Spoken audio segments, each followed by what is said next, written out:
The 2024 Chicago White Sox set the stage for the worst record in baseball with 41 wins and 121 losses. This led to the firing of head coach Pedro Grifol and left fans in question of the Chicago White Sox future and ownership. In today's video, we will debate whether the White Sox will be better or worse than last season, the potential breakout players, the future of the Chicago White Sox ownership, and record predictions for the 2025 MLB season.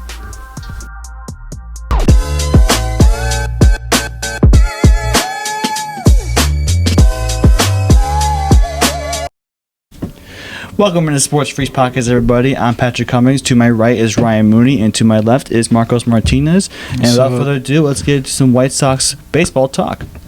So, Ryan, I'll start with you. Do you think the White Sox will be better or worse than last season? There's no way they get any better. They're going to be worse.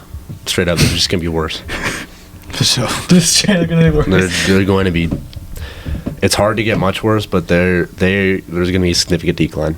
I thought we hit the bottom, but I feel like we got potential to hit more of a bottom. No, we don't. Okay. Now it's officially rock bottom. Okay. So, and you think they'll go even further, like beneath hell?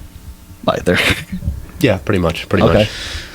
All right. Marcos, your take? I'm giving them a slight benefit. I'm being slightly generous. I'm giving them 4 more wins than last season. I'm giving them 45 wins to 117 losses, but I'm not shocked at all if they play worse. I'm honestly expecting them to play worse, but I just want to be generous today, I guess. So.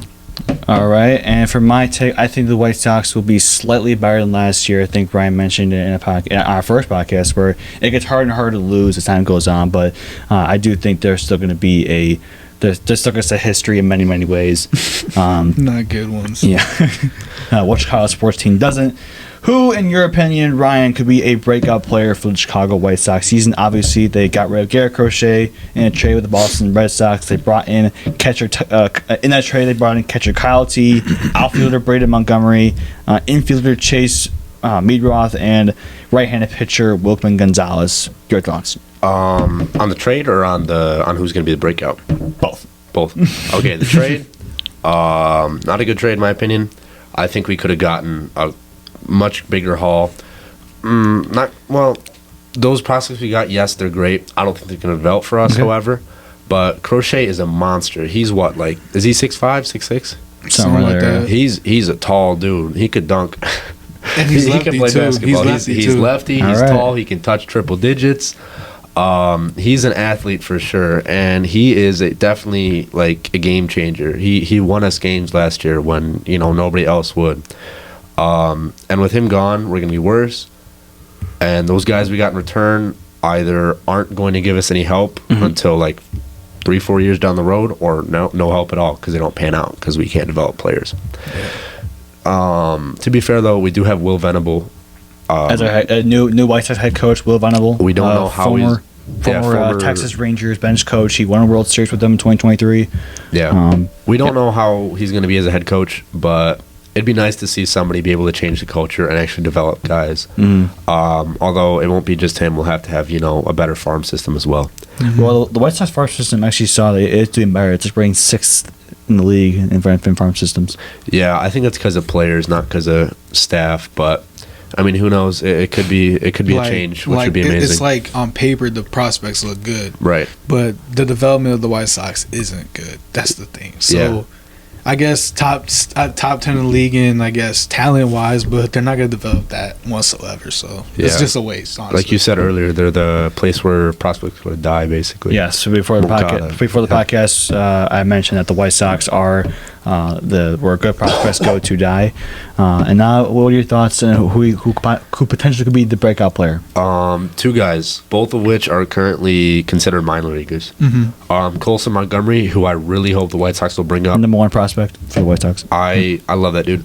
I think he'll be the new kid in town. He'll be, the face of Southside Chicago baseball. If he comes into the majors, I think he's that good and he can make that much of a change. And if Gallo ends up fighting hard enough in spring training for a roster spot, I think he could provide some needed pop in our lineup. I think that he will. He'll give us a good bat. He's still, not really a good power bat, I should say. He'll still bat 240, 230, but he's going to give us doubles. He's going to give us strikeouts. He's going to give us home runs, but that's what Gallo does, and I think maybe somebody like that can give other guys in the lineup hope if he hits a home run every 15 or so games. It'll be nice to see something like that happen, and then get those younger guys, those less experienced guys to kind of, because a home run fires people up, or a big double or something like that will fire people up, and I think Gallo, with that power he's got, if he can find that back like he was, in his Texas Rangers days, I think that he'll be able to vitalize the team. Yeah, momentum is everything in sports sometimes. And if you rally up your teammates, you get them fired up, and with big plays, good results happen off that. So that's honestly, they didn't really have much of that. Honestly, if you think about it, never had no excitement. And Luis Robert had he was injured majority of the last season, so he came in later. He brought some fire, but it was no point. He's not really that guy. I feel like he's not a leader. I don't think. Yeah, he's a great player. Don't get me wrong, but I don't think he can be the number one guy. All right. Now for my take on the White Sox breakout player, I think it will be catcher Corey Lee, which we got from Houston 2 years ago in a Kendall Graveman trade. Yeah, and a Kendall Graveman trade. I think Corey Lee is just due for that big season. He's still relatively young. A good White Sox young player. I think he'll turn out to be really good, hopefully, in the upcoming years. Marco, let's send it over to you. Who do you think would be your breakout player? Not necessarily prospects wise, but Mike Tauchman, former Cub. He was a solid player for us. He was a really solid player for us. He's a pretty decent hitter. I feel like he'll benefit the hitting, at least on the White Sox side, and he's a good defender. Okay. So I think he's a benefit for the White Sox. I think he'll be top of the roster in terms of stat wise, and he'll definitely benefit them. All right. Or at least keep games close for at least. Real quick, is Martin Maldonado still on the Sox or no? No, I think he's gone. I think we just cut him. So. Oh well. All right, so now we're gonna go all the way up top to the White Sox ownership, and if you guys been hearing, Justin Ishaba, who is a Chicago billionaire, wanted to buy the Minnesota Twins, but has changed his mind and now wants to buy a majority of the Chicago White Sox organization. First off, bro, go to you. Why'd you want to buy Minnesota? You're from Chicago. Why didn't you want to buy one? That would have been.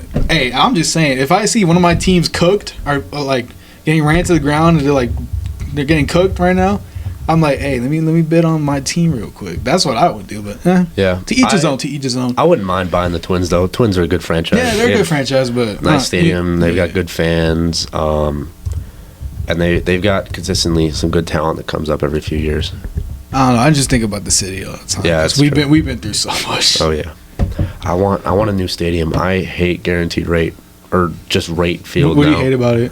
It's just an ugly park. I guess Chicago isn't a great place for ballparks, but I want them to do something like look at the skyline. Wrigley does it solid. It's one of the best of all time. That's true. Mm-hmm. Wrigley is because stuff was built around it. Yeah, Wrigley was there in 1890s or something. Something like that. It's like the old. I think it's still the oldest park or one of the oldest parks. I think so. But yeah. What was I gonna say?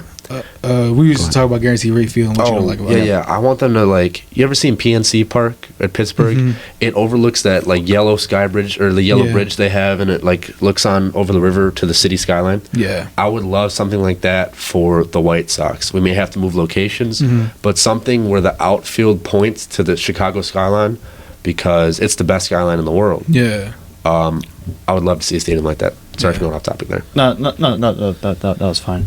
All right, so and then we talked about this before the podcast, could Ishaba be the new owner of Chicago White Sox in the future, the further future? I really hope so.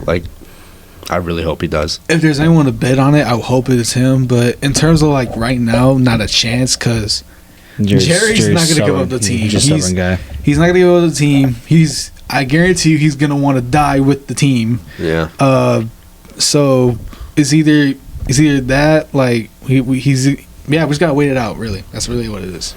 All right, and then To end this video, record predictions. I'm going to start first. I think the White Sox will get 47 wins and 115 losses. Last year they had 41 wins. That's why I said they'll be a little bit better than last season. But Ryan, send it to you. How many wins do you think you got? I'm going to give him 38, 39, which would bring him to 123 losses or 124, respectively. Yeah. I don't think there's any way they're going to get better. Like I said, they lost Crochet. He won them a lot of games single-handedly, and without him, they're not going to have those wins anymore. So it's definitely going to be harder. I'm predicting them to be worse and breaking their record again. All right, Marcos? Like I said, I was being generous. Give them 4 more wins. 45 and 117. 117 losses. So, but like I said, if I'm really being realistic, I'm gonna go with what Ryan said. 39 wins. If I'm keeping it a buck. So. But you think 45 is kind of? I mean, like I said it was like it would be hard to go lower, but but knowing what I know now, like the potential of going lower is kind of up there. So I wouldn't be surprised. All right, guys, that is the end of this White Sox baseball talk. This is our first podcast in 2 months. The last one we did was a Blackhawks last time you did was a Blackhawks podcast. Last time you were on here, it was a Bulls podcast. Stay tuned for more episodes. We're doing a Chicago Cubs talk. And hey, the weather's getting nice out there in Chicago. Getting nice there in Chicago. It's springtime. The city's gonna look amazing soon. Yes, indeed. I'm so excited for this. It's baseball season, guys. There's nothing better than it. Baseball season. Oh God! If you're a White Sox fan. Yeah, well. Hey, I'm still Cubs fan. We Baseball's decent. still here. We decent. All right. Like the video, subscribe, and we'll see you guys in the next one.